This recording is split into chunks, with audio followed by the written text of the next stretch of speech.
का वक्त मुकर्रर किया गया है। दिल्ली में press conference Bharatiya Janata party की, क्या कुछ महत्वपूर्ण ऐलान और खबर है कि लोकसभा चुनाव को लेकर टिकटों का ऐलान भी आज कर सकती है बीजेपी। बात की पूरी संभावना है कि जब 6 बजे प्रेस वार्ता बीजेपी ने बुलाई है तो उसमें जो सीईसी के बाद जो जिन नामों पर सीईसी की बैठक में चर्चा हुई थी, जिन नामों को तय किया गया था, तो उसका ऐलान आज पार्टी की तरफ से हो जाए, क्योंकि बीजेपी में परंपरा है कि जब सीईसी की बैठक होती है तो उसके बाद प्रत्याशियों के नाम ऐलान कर दिए जाते हैं। लेकिन अब चूंकि सीईसी की बैठक में 2 दिन हो गया, अभी तक नहीं हुआ, तो इसको लेकर के राजनीतिक तौर पर चर्चाएं भी बहुत तेज चल रही हैं। और आज इस बात की पूरी संभावना है कि 6 बजे पहली सूची बीजेपी की तरफ से सामने आ जाए और उसमें बड़े नाम शामिल हो सकते हैं, जैसे प्रधानमंत्री नरेंद्र मोदी, गृह मंत्री अमित शाह, राजनाथ सिंह, बाकी अन्य जो केंद्रीय मंत्री हैं उनके नाम हो सकते हैं। साथ ही 2014 और 2019 में जिन सीटों पर बीजेपी को सफलता नहीं मिली थी, यानी पार्टी हार गई थी, तो उन सीटों के प्रत्याशियों के नाम का भी ऐलान हो सकता है, क्योंकि बीजेपी की रणनीति है कि पहले ऐलान कर दो उन सीटों पर, ताकि पार्टी और प्रत्याशी दोनों को चुनाव प्रचार करने का मौका मिल जाए। और उसके साथ साथ जो बीजेपी शासित राज्य हैं, अगर बात मध्य प्रदेश और छत्तीसगढ़ की ही कर लें, तो इस राज्य में बीजेपी कहीं कोई रिस्क लेना नहीं चाहती है, क्योंकि यहाँ से बहुत ज्यादा उम्मीद है और 2019 के इतिहास को आगे पार्टी बढ़ाना चाहती है। तो यहाँ पर के भी नामों पर चर्चा, मध्य प्रदेश की तो सारी सीटों पर चर्चा हो चुकी है, प्रत्याशी के नाम तय हो चुके हैं। छत्तीसगढ़ की सारी सीटों पर चर्चा हो गई है, प्रत्याशी के नाम तय हो गए। लेकिन देखने वाली बात होती है कि आज कितने सीटों की घोषणा होती है, क्योंकि पहले ये जानकारी आई थी कि 155 सीटों तक का ऐलान बीजेपी कर सकती है, लेकिन अब ये जानकारी ये आ रही है, हालांकि सूत्र के जरिए है, पार्टी आधिकारिक तौर पर अभी नहीं बोल रही है, कि आज पहली सूची में 100 नाम शामिल हो सकते हैं। पहली सूची में 100 नाम शामिल हो सकते हैं विकास। लेकिन मध्य प्रदेश और छत्तीसगढ़ के लिहाज से अगर बात करें तो क्या एमपी और छत्तीसगढ़ को लेकर भी कुछ लोकसभा सीटों को लेकर कैंडिडेट अनाउंस कर सकती है बीजेपी? जी बिल्कुल, मध्य प्रदेश और छत्तीसगढ़ की सीटें भी इसमें शामिल हो सकती हैं। खासतौर पे वो सीटें शामिल हो सकती हैं कि जिन लोकसभा सदस्यों को विधानसभा चुनाव लड़ाया गया था और अब वो असेंबली का चुनाव जीत चुके हैं। और इसके साथ साथ जो देखें कि इस बार बड़े पैमाने पर बीजेपी सिटिंग जो एमपी हैं उनके टिकट को काट रही है। मध्य प्रदेश के बारे में तो यहाँ तक जानकारी आ रही है कि लगभग 50% सिटिंग सांसदों के टिकट कट जाएंगे।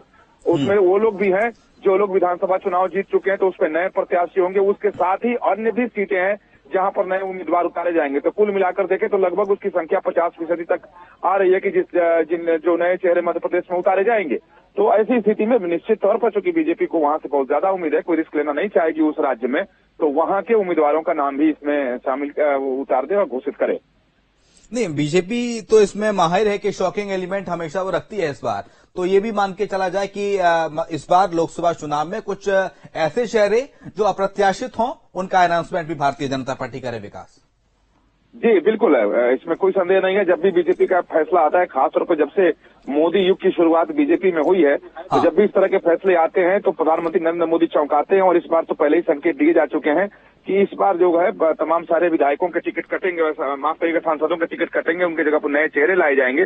तो कुछ ऐसे अप्रत्याशित चेहरे होंगे जिसको देखने के बाद वाकई आश्चर्य होगा और लगेगा कि ये क्या हो गया, क्योंकि विधानसभा चुनाव में भी ऐसा ही कुछ देखने को मिला था कि जब अचानक से सांसदों के नाम की घोषणा पार्टी ने कर दी थी। और आज देखने वाली बात होगी कि जिन सांसदों को असेंबली इलेक्शन लड़ाया गया था और जो सीटें खाली हुई हैं, या जैसे खास तौर पर देखें कि नरोत्तम मिश्रा अगर हैं, तो नरोत्तम मिश्रा को लेकर के क्या पार्टी निर्णय कर रही है, क्योंकि उनके नाम 3 लोकसभा क्षेत्रों से चल रहे थे। वैसे ही जो शिवराज सिंह चौहान, उनको पार्टी कहां से मैदान में उतार रही है, छिंदवाड़ा के लिए पार्टी के पास क्या रणनीति है। तो ये बहुत सारी ऐसी सीटें हैं जिस पर सबकी निगाहें हैं, क्योंकि जब सीईसी की बैठक हो रही थी तो उस दरमियान ही बात सामने आई थी कि शिवराज सिंह चौहान को पार्टी ने भोपाल सीट ऑफर किया था, जबकि उन्होंने कहा कि नहीं, वो विदिशा से चुनाव लड़ना चाहते हैं। तो क्या वो सीट भी इसमें शामिल होती है? विकास आएंगे आपके पास। शिवराज सिंह चौहान को लेकर पेंच पड़ सकता है कि शिवराज सिंह चौहान कहां से चुनाव लड़ेंगे। खबर है कि विदिशा से चुनाव लड़ सकते हैं। गुना सीट पर भी मध्य प्रदेश में पेंच फंसा हुआ है। अंकुश हमारे साथ लाइव है इस वक्त रायपुर से। अंकुश, किन किन सिटिंग एमपीज का टिकट कट रहा है वहां पर, कुछ जानकारी? और आज शाम को प्रेस कॉन्फ्रेंस है 6 बजे।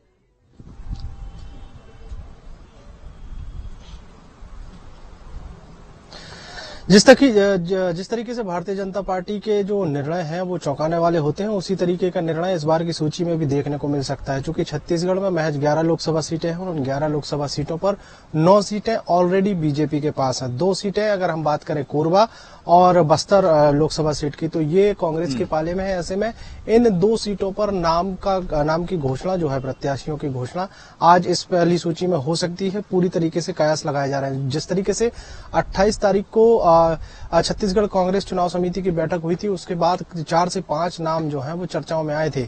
कहा जा रहा है कि बस्तर सीट से भारतीय जनता पार्टी की सूची में कोई नया नाम शामिल किया जा सकता है। वहीं कोरबा सीट की अगर बात करें तो कोरबा से जो है सरोज पांडे को वहां पर मौका दिया जा सकता है और उनका नाम लगभग तय माना जा रहा है। रायपुर से जो मंत्री हैं वर्तमान में शिक्षा मंत्री बृजमोहन अग्रवाल, उनका नाम भी बड़े जोर शोर से चर्चाओं में चल रहा है कि बृजमोहन अग्रवाल को लोकसभा चुनाव लड़ाया जा सकता है। ये काफी महत्वपूर्ण जानकारी निकलकर सामने आई थी।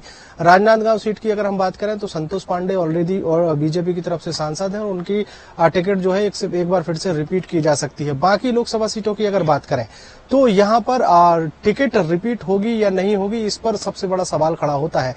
माना ही जा रहा है कि इस बार जिस तरीके से विधानसभा चुनाव में भारतीय जनता पार्टी को बम्पर जीत हासिल हुई है, उसके बाद से कई ऐसे कैंडिडेट हैं और कई ऐसे दावेदार हैं जो चुनाव की टिकट से वंचित रह गए थे, तो उनको लोकसभा में मौका दिया जा सकता है। और जिस तरीके से भारतीय जनता पार्टी के पक्ष में विधानसभा चुनाव के नतीजे आए हैं, उसके बाद भारतीय जनता पार्टी की तरफ से लोकसभा में कई ऐसे चौंकाने वाले निर्णय लिए जा सकते हैं जो इस सूची में देखने को मिलेंगे। 4 से 5 सीटों की अगर बात करें तो यहाँ पर लगभग नाम जो है लगातार चर्चाओं में चल रहे हैं, लेकिन बाकी की सीटों की अगर हम बात करें तो वहां पर जो है कई तरह के पेच फंसे हुए हैं। अब चूंकि बस्तर लोकसभा सीट की अगर बात करें तो कांग्रेस पार्टी के पाले में गई थी, ऐसे में बीजेपी के सामने सबसे बड़ी चुनौती होगी कि बस्तर से ऐसे कौन से कैंडिडेट को मैदान में उतारा जाए जो बस्तर के सांसद दीपक बैज को हराकर वो सीट बीजेपी के पाले में ला सकें। सवाल यही है कि आखिर कौन कौन से सांसद है जिनके टिकट कट सकते हैं, कौन कौन से सांसद हैं जिनकी टिकटों को बदला जा सकता है। हालांकि कई सारे नाम इस वक्त चल रहे हैं।